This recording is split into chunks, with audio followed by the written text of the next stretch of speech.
there was something, because I was talking to somebody the other day, and they was telling me that their daughter was graduating from medical school. Wow. Somebody I delivered. Also, there's some people there that I was involved in 2 generations in the same family. 2? Yeah, see, some of them, like somebody came to Meharry. See, let's look back. And see, in 1953 was when I started teaching. So if a child was born in 1953, okay, he'd be out here now. He's a graduate from medical school and going on about his business.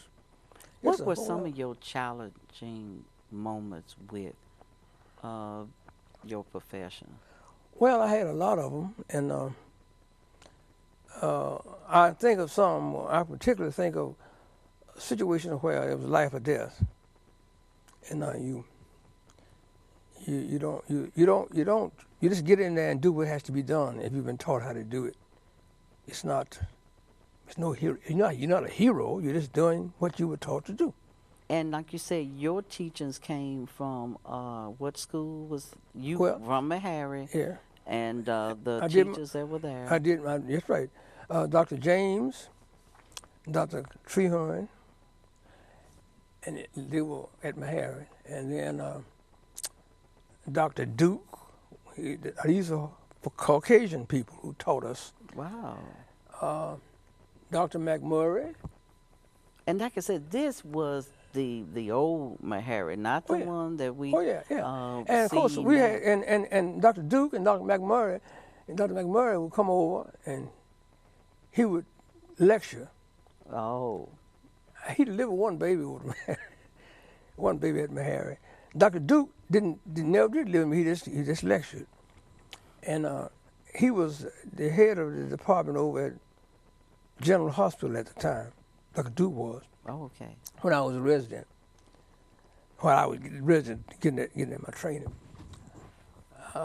Then after I finished at Meharry, I went back in the 60s. I don't remember the exact year. I have to look at my VITA to say when I went. But okay. In the 60s, I went to Chicago for 18 months at the University of Chicago. Wow. At the Chicago Lying In Hospital. So I went up there.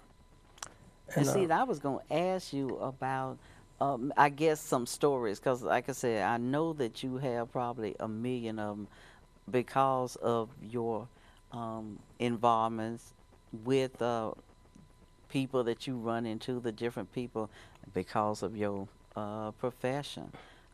Did you have any kind of unusual stories or run-ins?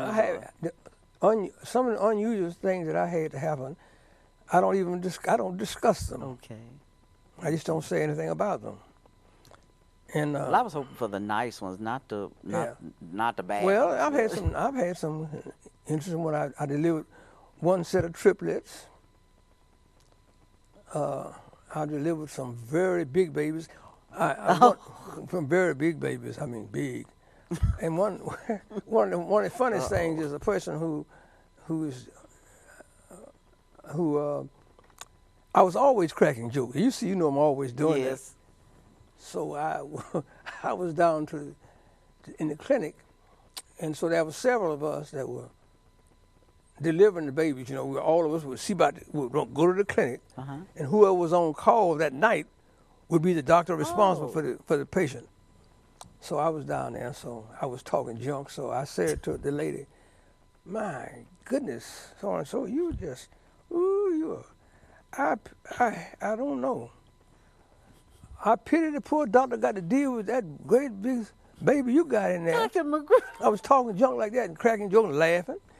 Was she laughing? Oh yeah, she was too. She was perfectly healthy. She was just big. Okay. so I went on home. And that same night. That's what you get. She went in labor. I knew you were going to say. And I had to go up there, and I had to operate on her. That was See there, Dr. I said, boy, I had to. And what poundage was her baby? Do you remember? 11 pounds and something. Ooh.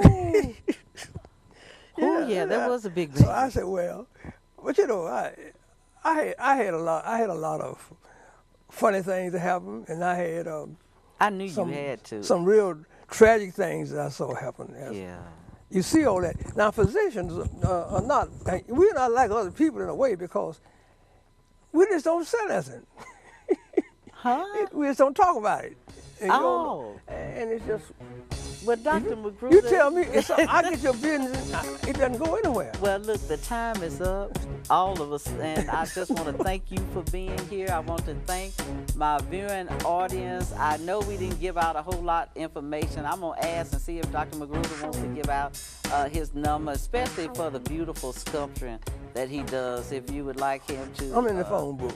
He's in the phone book, he says. So, again, thank you so much for tuning into the VITA show. Now, I know I had fun with this show. I hope that you did too, because, like I said, I look at Dr. Magruder as being a living legend. In fact, I want to put him as part of my segment of living legends. And you take care of yourselves, and always remember, even if you don't have a TV, you got a computer, internet, you could go on youtube.com and watch the VITA show. Have a good day. Thank you, Dr. Magruder. This was just perfect.